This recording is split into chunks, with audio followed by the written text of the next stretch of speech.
Awe for educators.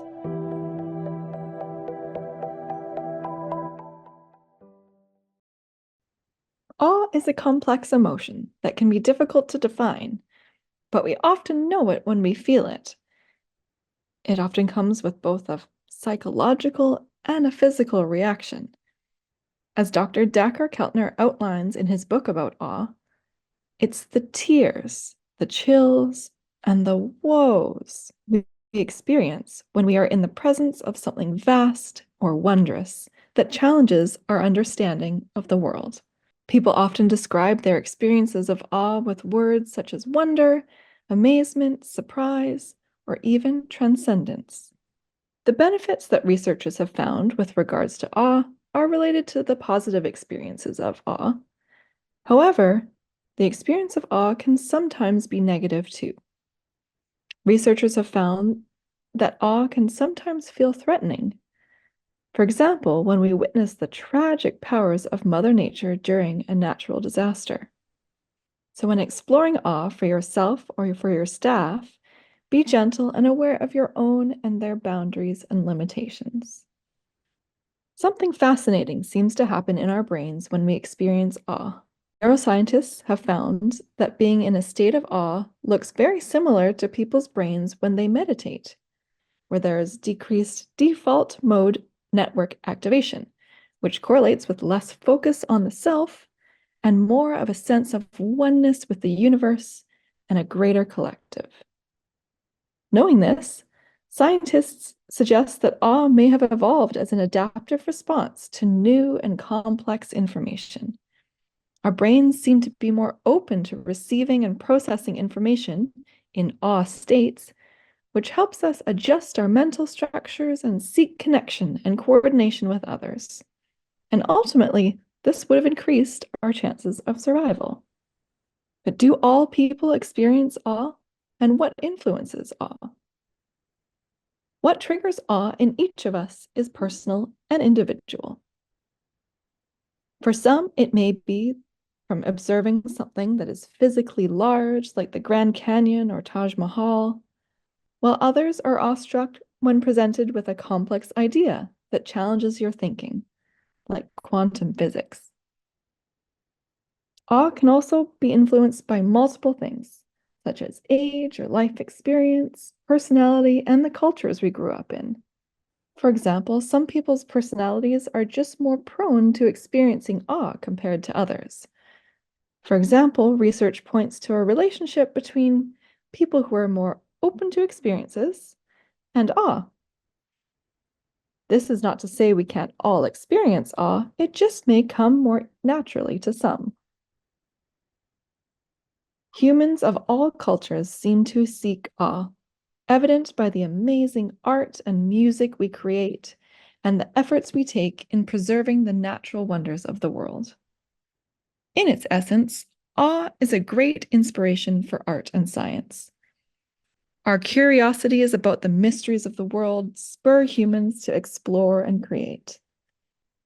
At the same time, people from different cultures may differ in what triggers awe.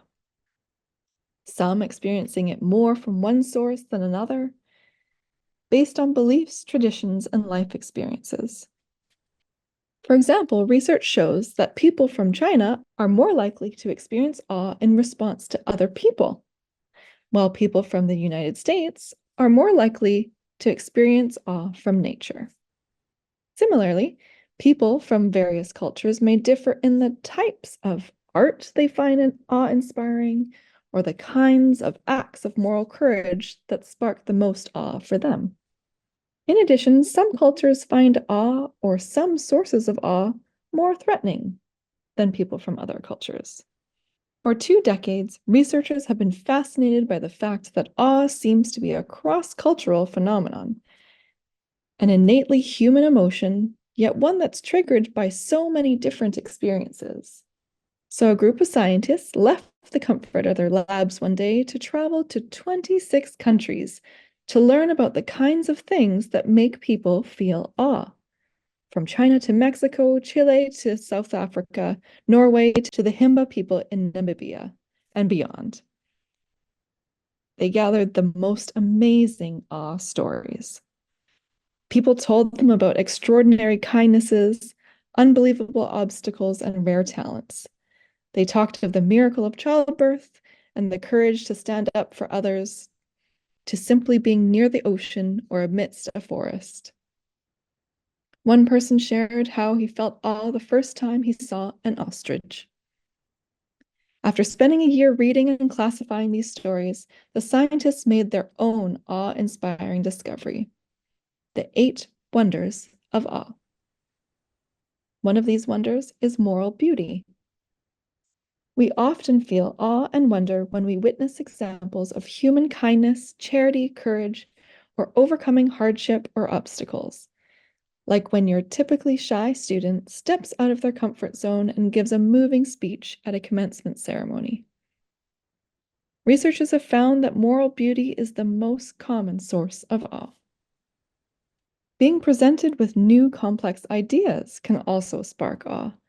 In terms of your teaching, you might feel chills or a sense of awe when a student comes up with a new way of understanding or explaining a topic in class, or poses a fascinating new question that makes everyone ponder.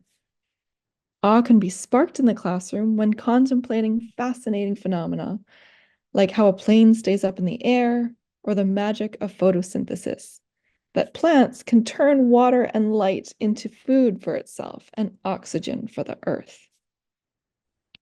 Amazing feats of visual design can also trigger feelings of awe, like witnessing grand architecture like Sagrada Familia, or visual designs found in nature like fractals, geometric patterns found in succulents or snowflakes. Nature is perhaps what we first think about when it comes to awe. Seeing a star-filled sky while camping, or huge towering redwood trees on a forest walk, certainly can give us goosebumps and a sense of being connected to something bigger than ourselves. Collective effervescence means that energy and harmony we feel when we move together or witness others moving in unison.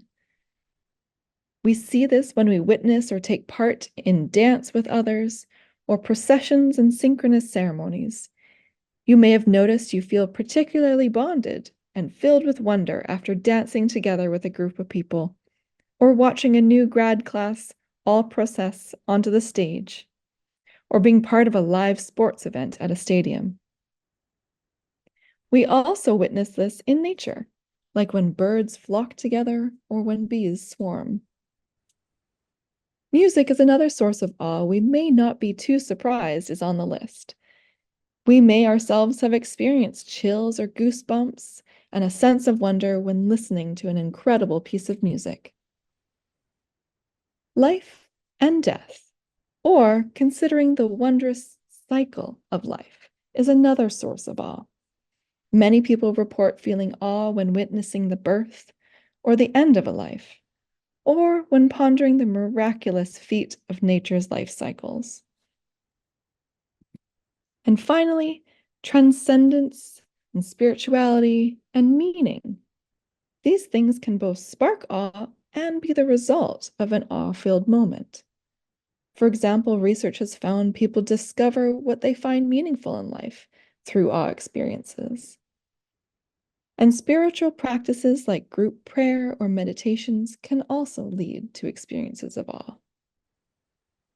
You might also be considering your own circumstances or the students you serve in your schools and wonder, is awe a luxury, only afforded to those that have their basic needs met, and something that may not be accessible to all? Although it's true that stress or trauma can certainly get in the way of experiencing awe or experiencing positive effects of awe, research to date has found that neither where you live nor your income have a particularly strong effect on awe. For example, research has found that beyond a minimum threshold of income, about $25,000 specifically, more income did not lead to more awe. In fact, some findings suggest the opposite, that people with higher income may be more focused on independence or personal achievement and less focused on finding moments of awe. So while we may be more easily able to access awe when our basic needs are met and stress is low, all humans have the potential to experience and enjoy awe. Awe is a complex but seemingly very fundamental human emotion, one that underpins our social fabric, from the art we create to the science we explore. It also seems to be an emotion that binds us as fellow human beings, and it is accessible to everyone, regardless of social status or culture. But sources of awe are very personal and determined by our culture for what will specifically trigger awe for us.